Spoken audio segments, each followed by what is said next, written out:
At Honda, we know young people love new words, so we made one up too, Summerbration. And it is tight, just like the 2017 Fit at 0.9% APR. So hurry into your local dealer for the Honda Summerbration sales event from KBB.com's best value brand. Visit your Metro Milwaukee Honda dealer today during the Honda Summerbration sales event.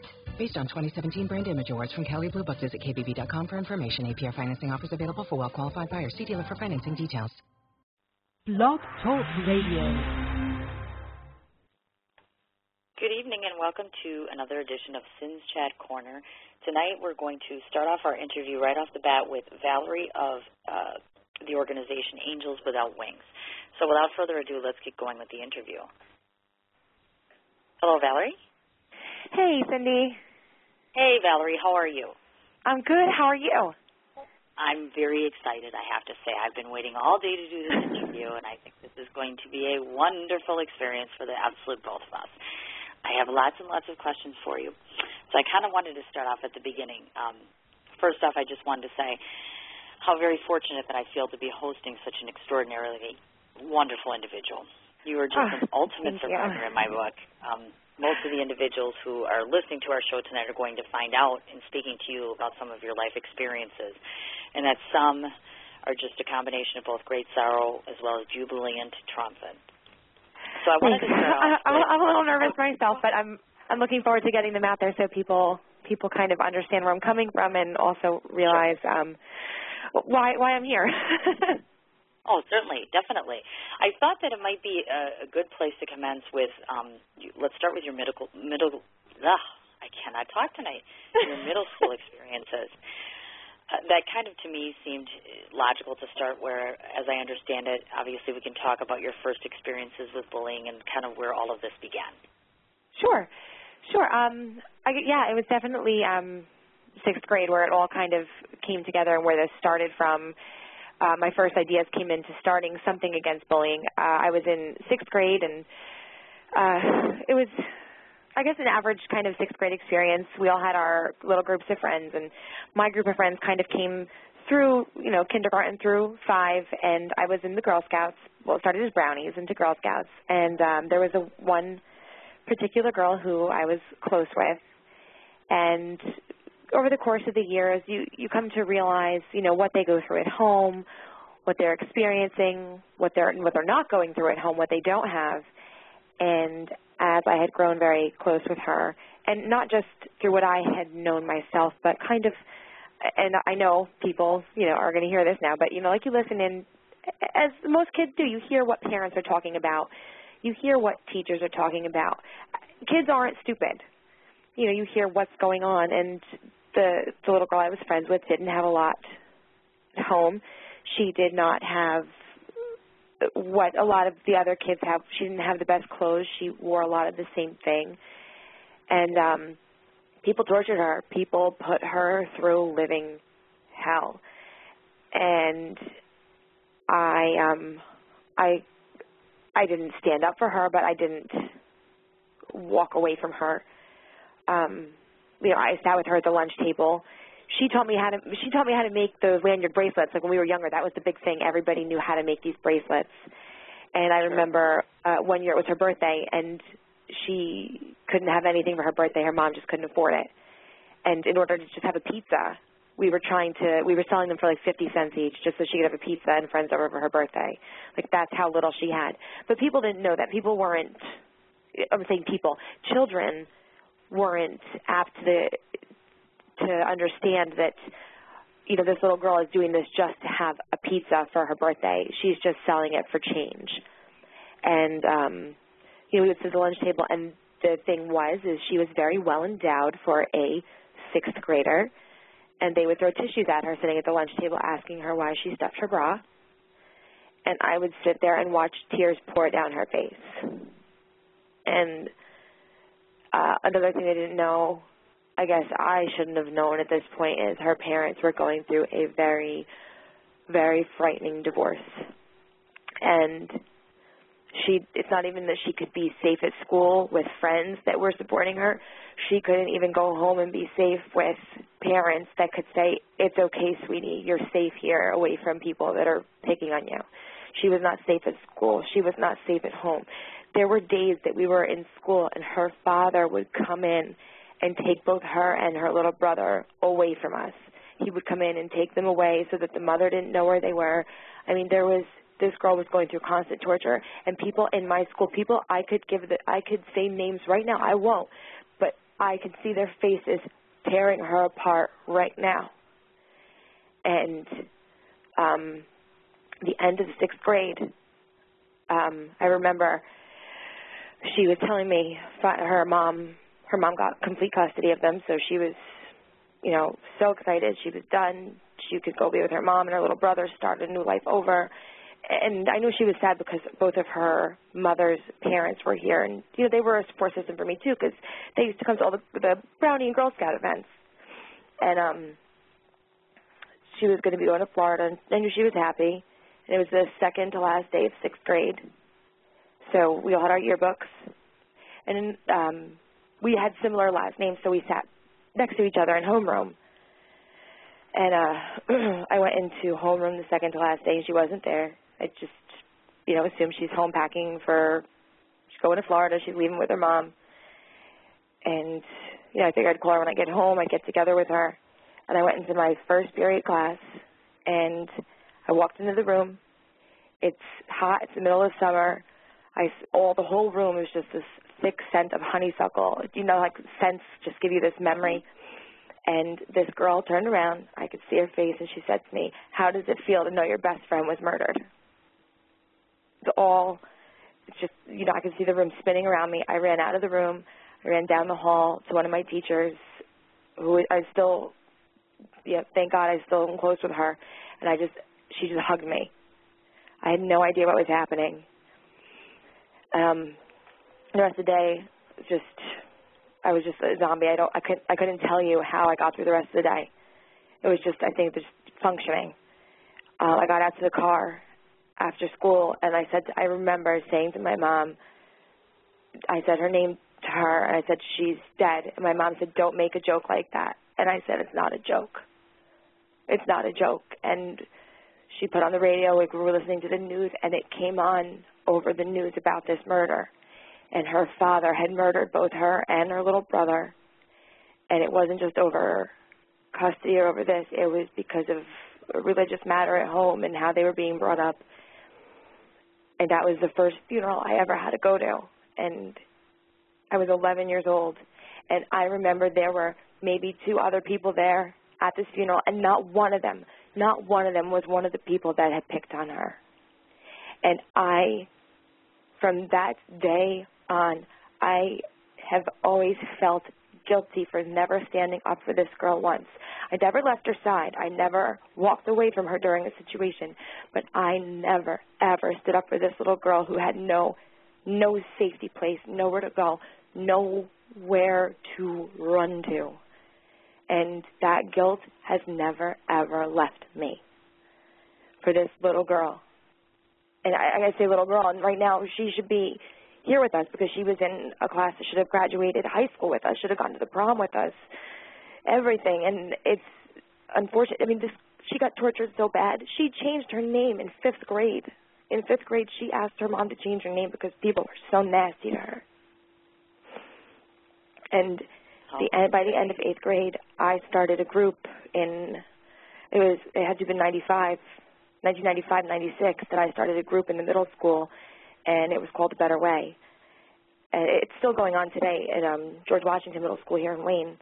And it's just to get the kids together to do, just to get together in the school to do good in the community. It's to get the kids to, it's anti-smoking, anti-drugs.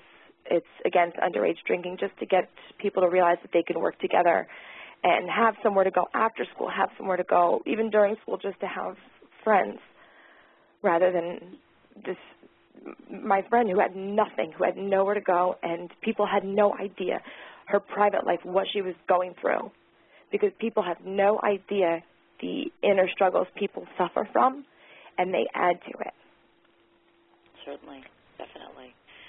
I wanted to, of course, obviously ask you, as a result of her death, maybe you could elaborate to us maybe both the personal as well as the physical toll that you've encountered because of this?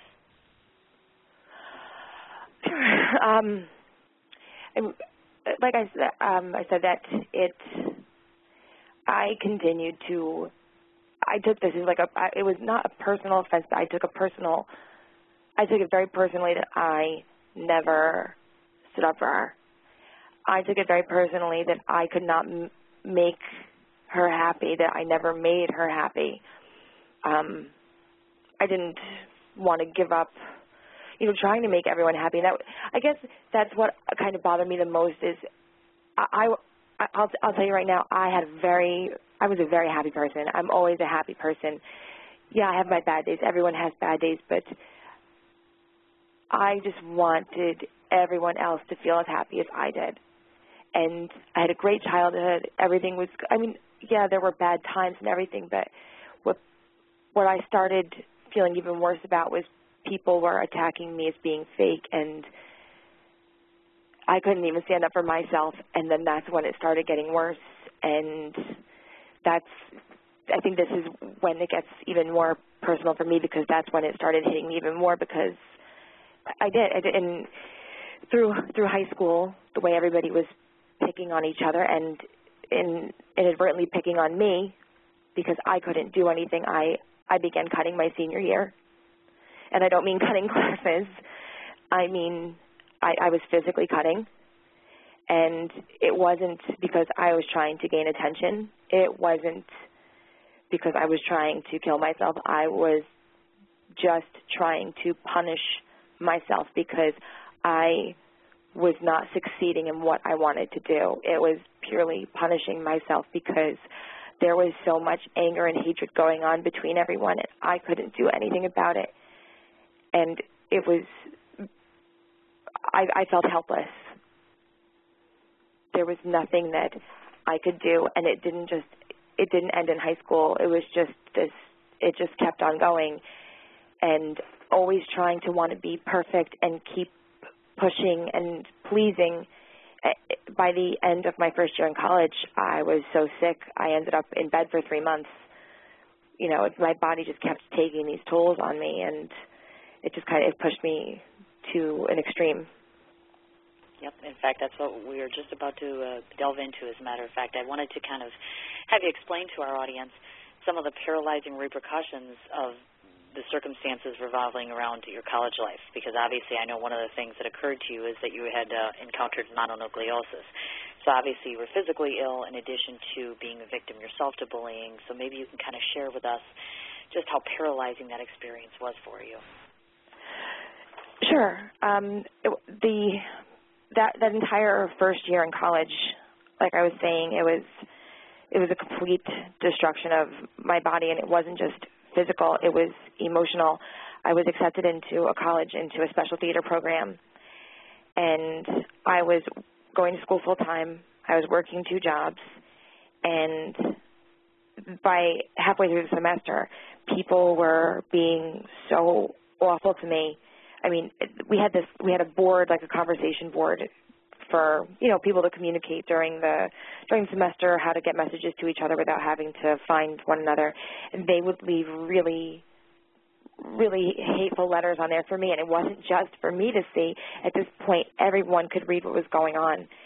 And I mean, I couldn't deal with it. And I'm not a vindictive person. I'm not going to go back and write a hateful letter to them. So rather than write back, I just went on with what I was doing, trying even harder to do better at what I was doing. And on top of the emotional stress and now the physical stress of work and school, my body just kind of shut down, and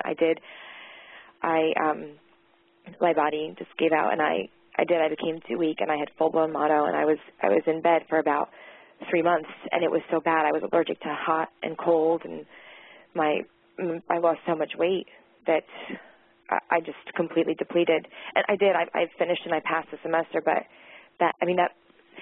I was happy about it, but it meant nothing. By the time I was able to leave the house, I was in my room for such a long time. Nothing even mattered to me anymore. I was like, do I want to go back to school? Do I even care? like nothing was there. My mom was working full time, which was not, and I don't blame my parents for this at all because she was working full time. My dad was working full time. Like they were working so hard again for the family. But my brother was in school. I was essentially locked up in my room alone. You know, and of course, since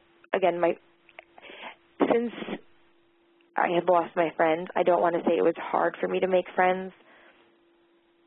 But since then, I've had a very bad attachment problem.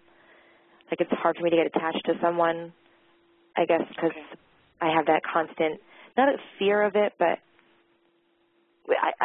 you know what? I'll leave that up to the doctors to see what I have, but I have the fear of getting attached.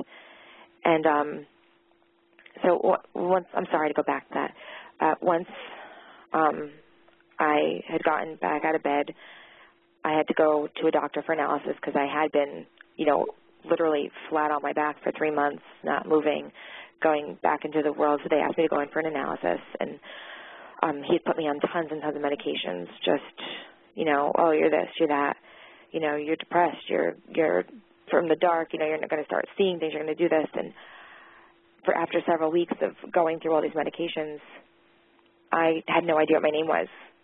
I didn't know where I was. I couldn't feel anything. I couldn't drive. I had lost all feeling. I was completely numb. And going through the course of this, I was blaming myself for getting sick. You know, it was my fault. I cared too much about what people thought. I was working too hard. I shouldn't have taken on 2 jobs.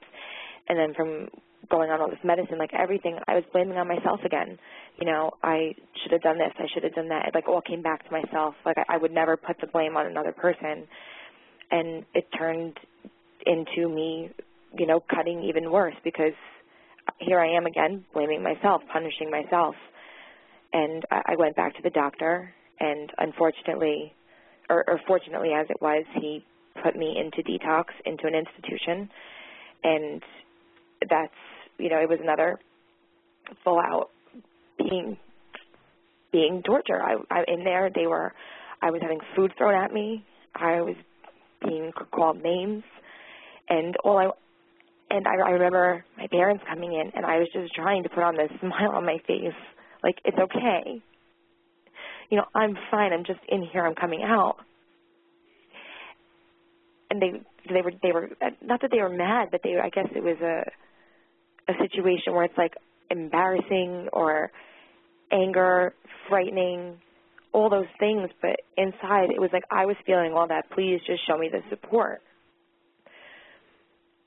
But internally, I was like, this is my fault again. Then the next day, you know, I demanded to be released. I told the doctor, I said, this is nothing of what you told me. I was just coming in because you put this medicine in me. Get it out of me. And he said something so disgusting to me, I won't repeat it. The few people who need to know it. And once I got out, the day after, I encountered another situation. I told you about it. I had another situation. And, you know, again, it was just something. It was just hit after hit after hit, and then a few days later, here it is again, and it's September 11th. It was just, you know, like it was punch after punch, and everything I felt was my fault.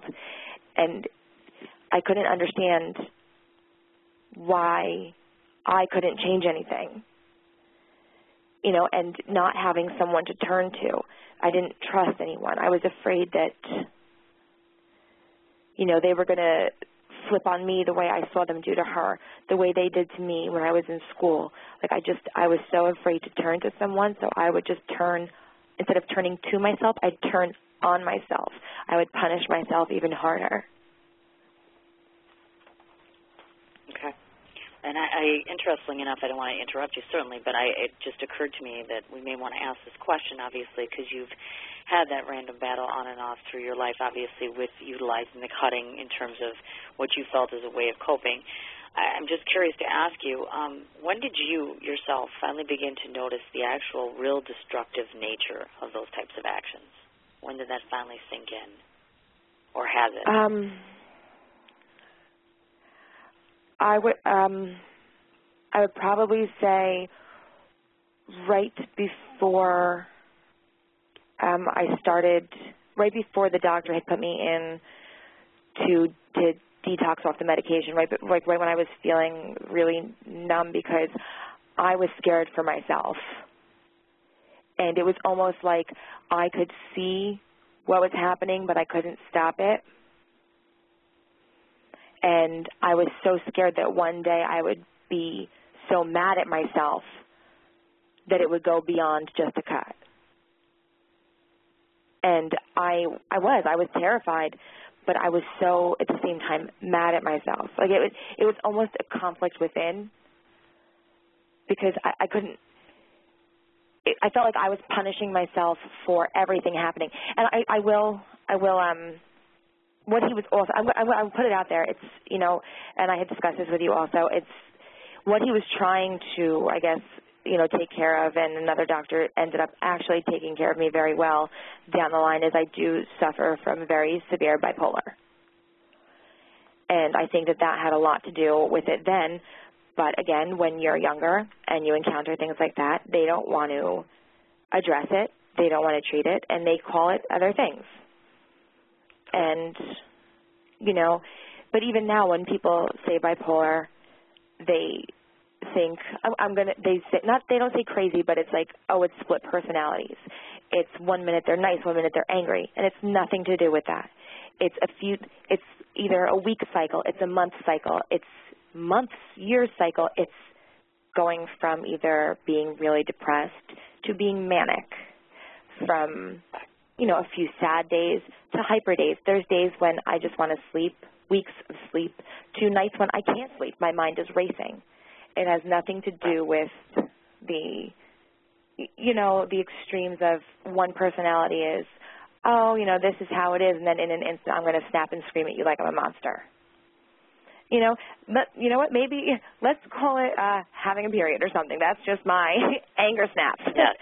But, yes. You know, although I do have to, I do have to interject there, and I have to say, and fortunately you've been very lucky in that I have, for my listeners, of course, we all know that I've been bipolar for a long time, and I will be the first to admit that I get called crazy, have been called crazy. I find that remotely very, very offensive.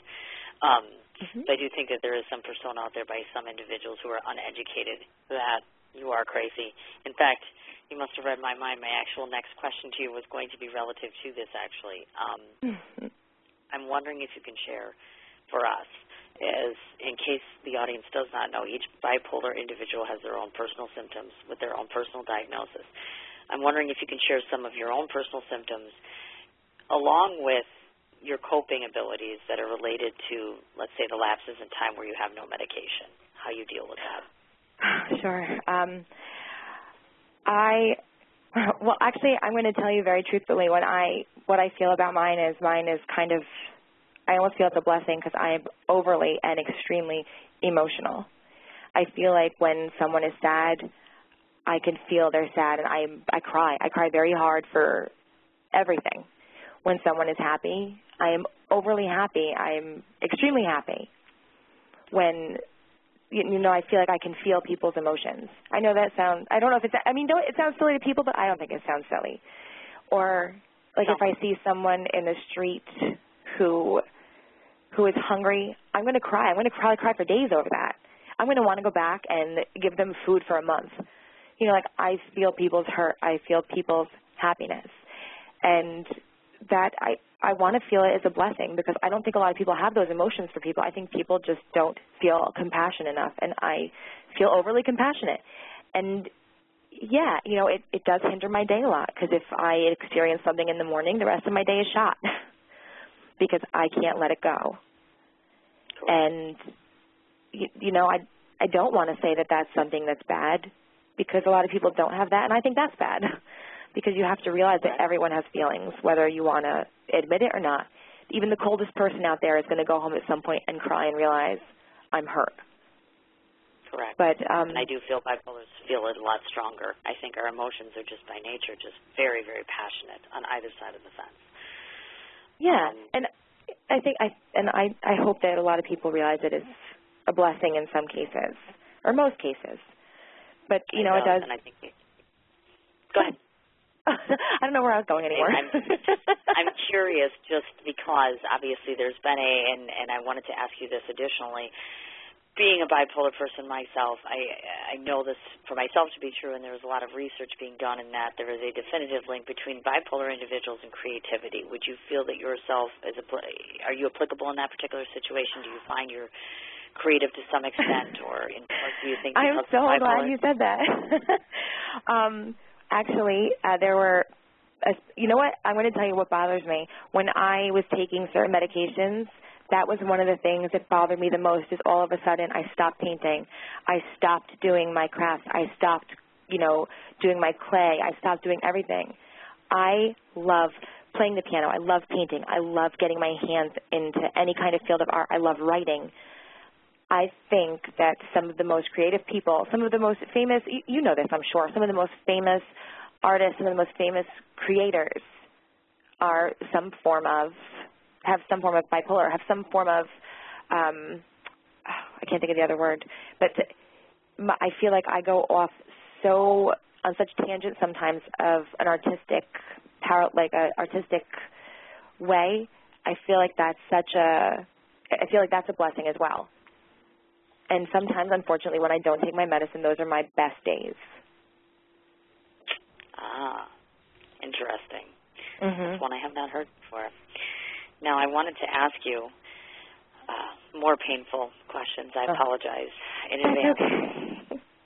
For those, of course, in the audience that don't know, there has been for you, unfortunately, a very repetitive pattern I see with your relationships, and that the individuals, the males who are you involved with, are either physically or emotionally abusive. In the past, you found yourself repeatedly alone, at times homeless, losing your friends. Now looking back, if you can maybe explain to us, first of all, do you feel that there was some pattern to the gentlemen that were attracted to you, as well as the choices that you decided to make to protect yourself in those situations? I do. I think a lot of them were, unfortunately, oh yeah, this is, I don't want to, I think I was a very weak person when it came to people. I didn't think anyone could love me for who I am. I'm not going to say was, who I am, because I do have such, I don't want to say a different kind of past, because it's not different. People have been through much, much worse than I have, and different things than I have, and, have survived far worse than I have. And, I would love them far more than others could love them, but I was so afraid that no one could ever love me. And, I still have that fear. But I think that half the time I was just thankful that someone did love me, and other times I saw someone I wanted to save. And I think that's a lot of what I was trying to do. Was I saw someone I wanted to save, and in the end I ended up being absolutely destroyed. And like you said, I ended up one time, unfortunately, I lost everything. The person actually had destroyed where I lived, destroyed my car once, and also threatened my family. And I had to move. And then I think I even told you how many addresses I had, probably about 9 or 10 addresses from going around. And at one point I was told, we're going to go here, and I moved, and I was left homeless for quite some time. And my parents really didn't even know what was going on, and if I told them what was going on, of course they would have done anything for me, but it was holding on to my pride too hard. And of course, I'm going through the things of, punishing myself. This is wrong. This is it. And I'm too fat. I'm too this is what I'm being told. And that, so every time I'm eating, if I took a bite of this, I'm cutting myself as a punishment. If I went out to eat, I ate too much, I'm cutting myself as a punishment. So all this whole time of being rejected and trying to do this, it was a constant battle for years and for years. And, you know, it was all these things in my head from middle school, from high school, of all these things that I was remembering and I'm hearing all through my adulthood, all through my mid-20s is, you know, it's like, was this ever going to end? And then, you know, the final straw was about 2 years ago, and, you know, coming home and just having someone to a home that I shared and just being like, you know, here's your U-Haul, bye. It was the end, and I like, you know, earlier I had been sick all these years, and it just kept getting worse and worse. And then 2 years ago was to the point where I had to move home. I needed my parents to, you know, help me with everything. And even now, I don't think I could live alone because of the situation I'm in. And like I said, I feel like I would never want to put that burden on a man. So it's almost like, could someone love me for what I am, for what I've been through? Even though I don't believe in bringing the past into it, I have to bring my health into it. I have to bring who I am into it. And is that something someone could love? Of course. You're already lovable, Valerie. Just had to throw that in there. Just Thank throwing you. that in there. And just when we thought we didn't have enough covered, on to the next wonderfully bright subject. I find it very fascinating that you've made grand strides in the area of furthering yourself as an individual. Now, when I say that, I mean, for instance, for those of you that don't know, I know that you had been cast in Disney roles, actually, as a matter of fact, in Florida, which I thought was kind of cool. Achieving, obviously, your own educational needs.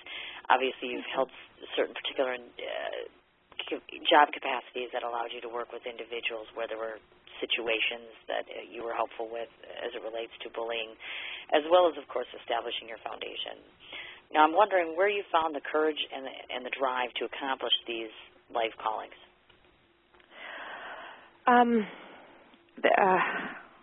Well, specifically for wanting to be a princess, I guess I'll go to that one. I think every little girl wants to be a princess at one point. That was a dream from when I could remember. And then as I got into theater, my first year in college, I did get discouraged. I'm not going to lie. You know, it was very discouraging to see the kind of field it was, the kind of people that were in the field. They were just very hard. But I guess that's the kind of thing you need, you know, that ability to kind of be there and have that drive and that whole thing. But I didn't have it, and it was very discouraging. But it's Disney that I wanted, and Disney couldn't be like that. And then I guess it was a year or two later, and, you know, it was even more discouraging because people were like, oh, you know, you're not tall enough, you're not thin enough, you don't fit the molds. And I had gone down for vacation. I'd actually met my family down there, and I sat on a bench in the Disney store in Disney, and I said to my mom, I was like, I have to do this. This is what I have to do. And I went down a week later. They had this big open call, and I just took a plane down, and I tried everything I could. I was auditioning, and they offered me the job. And they said, when can you start? And I was like, 2 weeks. So I came home and with my mom, packed up my car, said, you know, all my goodbyes. I was like, okay, I'm going to Florida. I quit school again. I know. I hope my dad's listening. I'm sorry, Dad. I promised you I'd go back, and I did. And, you know, that was it. And when I got down to Florida, found a place to live, I didn't go, you know, anything with Disney. I had to do it all on my own. And as much as I loved everything I did, when I had those kids with me, I knew that everything I was telling them, because this is something they believed in. They believed that I was truly, you know, Cinderella or Belle, Snow White, anybody that they were talking to. I could tell them, you know, everything's going to be good. You know, believe in your dreams. Do what you can. You know, I had like the ultimate control. And, but that was, you know, that was the golden part. But behind those doors, you know, forgive me for saying this, but I experienced such frightening bullying. It was not even worth it for me to stay. I stayed as long as I could. I was very sick. My mom used to come down. I had a few surgeries, and I was in Florida. She'd come down, you know, go with me back and forth to the hospital. I was so sick. And, I mean, these girls had no idea what I was going through. You know, I gained so much weight. I'd lost so much weight. And they were vicious. I mean, you know, no offense to, you know, no offense, girls from, you know, the schools I went to in high school and middle school. You guys were nasty sometimes. But the girls that were in Disney with me, even some of the guys, were so vicious to me, I would go home and I would cry day after day. My name wasn't Cinderella to them. My name was Heiferella. They would come out and be like, oh, look, we're working with the fat one today. They didn't know that I was going home and taking all this medication just so I could sleep without being in pain. They had no idea what I was going through because they didn't know who I was. That was, you know, like that kind of gave me such a push to want to go home, finish school, and just kind of, you know, this is what I'm doing. I have to get to these kids to realize you have no idea what you're doing to each other. So to go from my drive to become a princess, being down there gave me the drive to come home and follow my dream. Very inspiring. I want to kind of share with our audience what you've shared to me, of course, which was at a certain point in time, your life kind of plateaued where, if I may be so candid as to say, I would consider it as a suicide attempt of sorts that kind of came into play for you. Maybe could you guide us through the events that led up to that period in your life and perhaps how you eventually rationalized in your own mind that death was no longer an option for you? I know this is going to sound awful. Which one? I know that sounds terrible to say. Is this because I know I took the pills at one point when I was on the phone with my mother, and then I had an incident in April. I know that sounds terrible. You can address all of them, actually. I'm sorry. I would like you to be as candid as humanly possible because, of course, you're speaking with yours, and it's important that they realize, A, that your life has gone to that point, you know, the circumstances revolving and getting to that point, and moreover, at some point you rationalize in your own mind that there are options that overlie just death.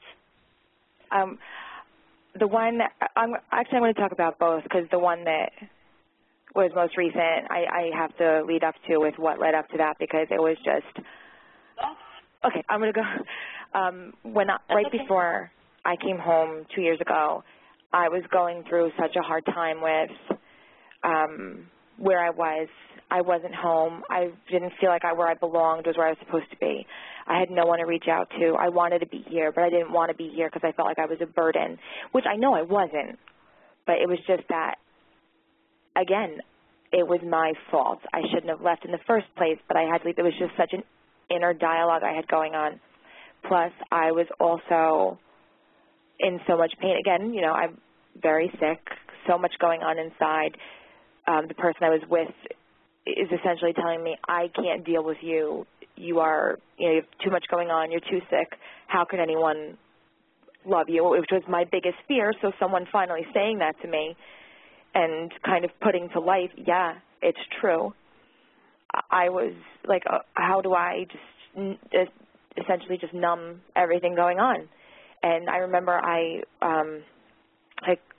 went into my room and I just kind of, again, I love to write. I love to put things down. So I'm just kind of writing out all my thoughts like, oh, my God, this is how it happened. This is what's going on. I can't believe this. You know, I don't know how to rationalize. I have no job. I have nothing here. I have, you know, what am I supposed to do? And I called my mom and I was just kind of rambling on to her. And I did. I took far too much medication that I should have. And I remember just talking to her. Even I think it came out as nonsense at one point, and I was just gone. And I remember, I guess it was hours and hours and hours later, I was being, you know, shaken awake. I don't remember anything the rest of the night until maybe the next day. And he was telling me, you know, like, oh, my God, we couldn't get you up, and it was so scary. And I was like, wait, what happened? And then I remember talking to my mom, and she was like, I couldn't even hear you breathing anymore. I couldn't hear you. You just stopped talking.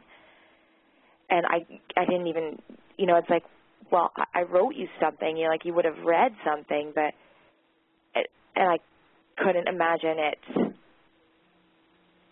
I couldn't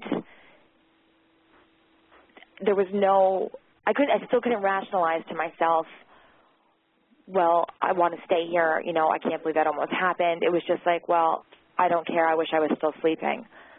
You know, it wasn't even that I don't want to be here anymore. It was just, this is still too much for me. You know, it was just that constant, I don't know how to function. I don't know what to do.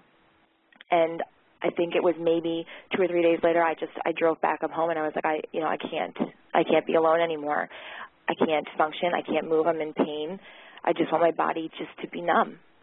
It was just trying to escape myself. I didn't know how to do it. I didn't know where to turn. And that was the only way at that point I could even fathom anything. But it wasn't that I didn't want to be here anymore. It was just that I didn't know how to make it stop. And it wasn't by any means, as people say, oh, you're being selfish. Oh, you know, look what you do to your family.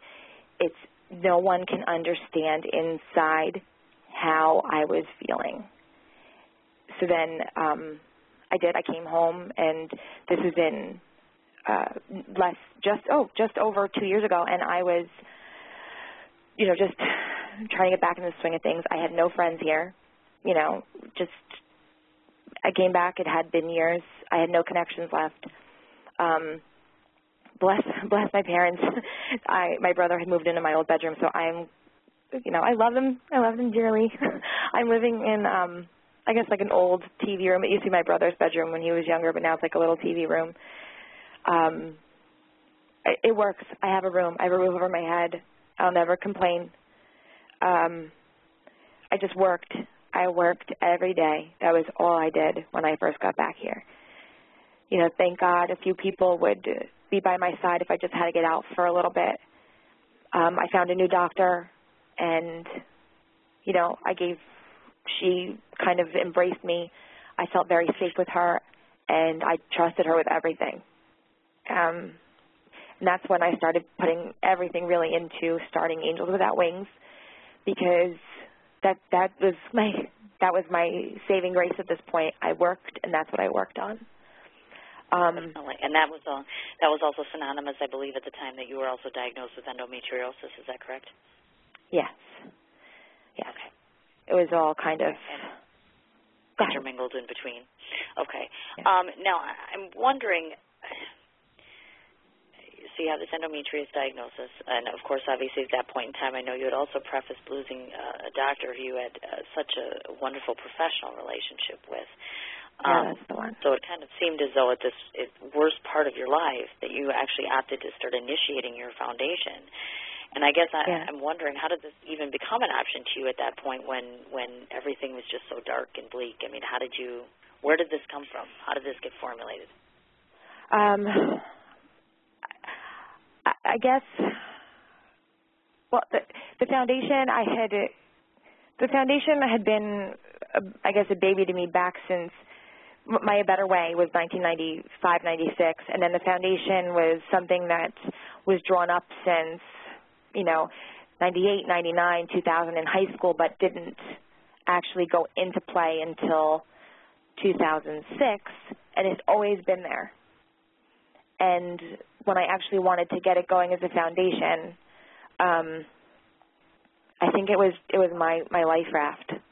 Like it was at the point where I was like, I don't know what, you know, this is what's happening to me, and I feel like this is, you know, how can I save everyone else? You know, I have to save myself, you know, but I want to help everyone else first, you know, kind of thing. And I was like, if I can't help me, how can I help everyone else? So I had to keep myself strong with it. And I really think that by wanting to help everyone else, it essentially saved me. It kept me strong enough to survive everything. And now I feel like I walk around with a cape on. I feel like I can just conquer anything, and it's because of, you know, in my darkest times, whether people know it or not, it was up until maybe April of this year that I was walking in the dark. I never saw myself coming out of it. And it was, I don't know if you want me to go back to when I was with my doctor or just keep going from here, but I guess that. Go ahead. Go ahead. Oh, no, well, I don't know. I could just keep That's going. okay. I don't want to interrupt your thought because I know you have a lot that you have going on there and a lot that you want to accomplish in getting out there. The one predominant question that I think has been resonating to me to this entire thing that I want to ask you is that the sense that I got throughout your life is that people have sought to basically strip you of your identity in one form or another. What I'm curious to find out is at what point do you feel that Valerie herself began to discover her own personal worth and identity? I think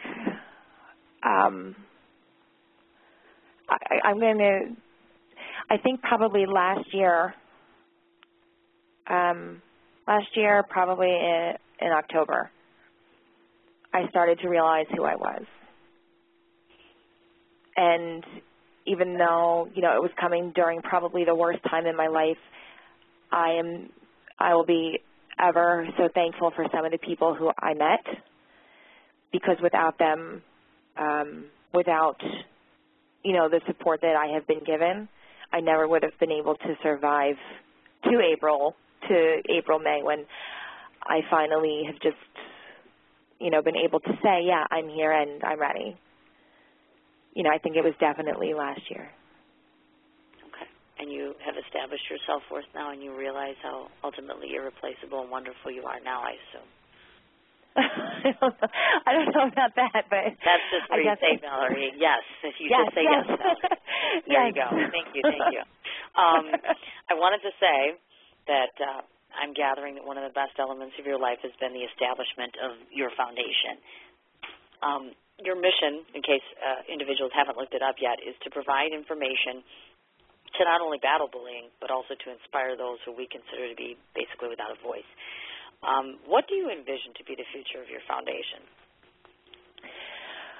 What I'm hoping is, even within the next few months or so, I want to get in. This is like the earlier stages of it. I just want to get into the schools, to Girl Scouts, to Boy Scouts, to smaller groups in libraries, but predominantly into middle schools and high schools. And I want to, talk to the kids. I don't want to say educate, because they know. They're educated. I want to just talk to them as not a teacher kind of influence, but more as a friend influence, just to be like, to let them know what they're saying, what they're doing isn't just affecting each other right now. This is going to affect each other the rest of their lives. This isn't something that's happening now. And what they're doing is not just hurting them now. They can't go home and be safe, because now they have the internet. Now they have, all these other means of connecting, the phones, the texting. They have to realize they are creating a very frightening place for each other if they continue to do this. That's how I want to approach them. And I don't want to, if I can get an assembly-type atmosphere, that's great, if that's what I'm permitted to do. But I would love to,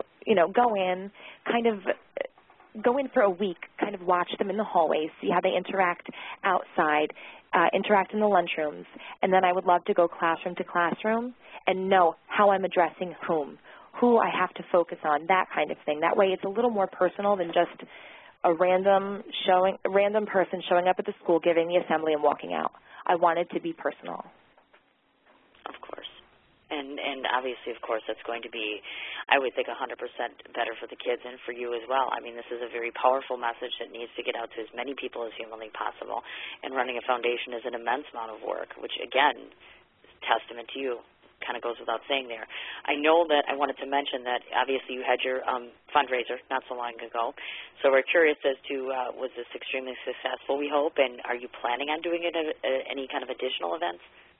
Yeah, I actually had two. I had the car wash, right, and then I had the one with Tracy and Corey.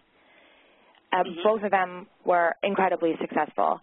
I mean, the people that have come out to support, everyone, people, I can't tell you the feedback that I've gotten, the support that people have shown, everything has been just such, everyone has had such an outrageous, people giving. Everything has just been so wonderful. I can't even express my gratitude to everyone.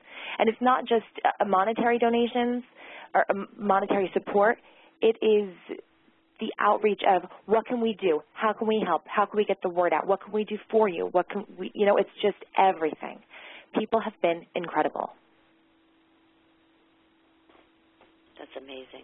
And, of course, obviously what the hope here is, of course, by doing things like interviews such as this and getting the word out and telling a friend and getting to another friend and another friend, not only do the tragedies decimate, we're not having individuals feeling like they're alone and helpless, but they're also feeling better about themselves and can spread the word and continue to pay it forward, if you will. I guess that's probably the best way I'd look at it. Does that make sense? That's it. Exactly. That's it. Yep, I think so. Now, I want you to, if you could, maybe look a year or two down the road. So where do you see Valerie's life at that point? Where do you see, what will you be doing? Do you think you'll have found your happiness at that point? Will you be married by then? All those curious questions I want to know. 2 years down the road. What do you see for yourself? Well, I'll start off with I hope I'm married. Me too. I hope that a lot of schools will have a program going for children who don't have a safety net at home, have something to go to after school with kids who do tend to feel alone, that have a safety place to go. I want to have that kind of program set up at tons of schools. I hope to be going to tons of schools. I would like to have a book out there for people to. And I think I put up a thing on my site today saying, I don't want people to think it's a sob story. I just want people to realize that you can come out of everything stronger, braver, fiercer than you were before. That's my lesson out there to everyone. That's all I want people to realize. And I know I haven't had the worst life. I haven't been through the worst things, but everybody can come out on top. Follow a dream, find something, and, work as hard as you can for it. Don't let people bring you down. And, if there are people that are going to try to pick on you, bully you, take you down, just remember that, they're sad inside. There's something in them that's hurting, and, feel bad for them. Have pity for them and try and do something nice for them. Definitely. In fact, you must be reading my mind because it kind of correlates. We have 2 whole questions left, and you've done amazingly well. I wanted to ask you, maybe to those who happen to be listening who are either living with the daily struggles of course, being a bipolar individual or being bullied, of course, one or the other, what advice might you be offering to them, having been a survivor yourself? Well, I guess to both of those, if being bullied, I'm finding, even today, I find myself being bullied, and it's much easier now to kind of, I won't say tune them out, but I feel even worse for them now being an adult, because it takes so much effort to bother bullying someone, to just go out of your way and having to do that. It's just easier to be nice, to get along. And even that agitation you have, it makes me, makes my stomach hurt to even try and argue with someone or, be mean to someone or anything like that. And, if you're being bullied, I know this is cliche to say, but walk away. It's a lot easier to just walk away instead of embracing it or dealing with it. And, sometimes I know it's impossible to, like if you're stuck in an elevator or something, I don't know, pretend you don't speak the same language. I don't know how to, it's a tough situation. Or even just ask, why are you wasting your time? You're not going to get a rise out of me. That kind of thing. Definitely. All very good, solid advice, it's not actually. Worth it. And for people with bipolar, I'll tell you something, just the fact that, I'll be honest. The fact that I'm able to work every day, and like you said yourself with it, the fact that we can function, work, hold a job, and be out there every day is a blessing. It is a blessing itself. So kudos to anyone who's able to do that, and I think it's a huge bonus to be able to have a blessed lifestyle like that. And if not, if you have a rough day, just be thankful you're having a day. I just have to remember that. A lot of times I have to remember that. And even when, I'm having like a sad day, I'm just like, okay, I could see myself having the sad day and I'm like, tomorrow will be better. Just remember, it's an actual day and you're living. So that's why I try and keep my, my inspirational page, even for myself. It keeps myself happy. So if anybody needs a happy day, just go visit the webpage. Yes. Well, I have actually a suggestion to keep Valerie happy. That's our last kind of passing thing here before I tell everybody how they can get a hold of you. I came up with this today because, of course, as everybody knows who listens to my show already, I do dabble in writing on occasion once in a great while. I will be posting this up on my Facebook page. I will try to get it on my Twitter page, and anyone who listens to this show who will either befriend Valerie or like her page or have an association with her, I will ask that she post this up so that when Valerie has a bad day, she needs to look at this. I took the letters of your name, and I have 7 words to describe you. And keep in mind, audience, I have never met Valerie ever before, so this is my synopsis of you in 7 simple words based upon the letters of your name. So the V is for vulnerable, the A is for adorable, the L is for loving, the E is for eclectic, the R is for respectable, the I is for intelligent, and the E is for energetic.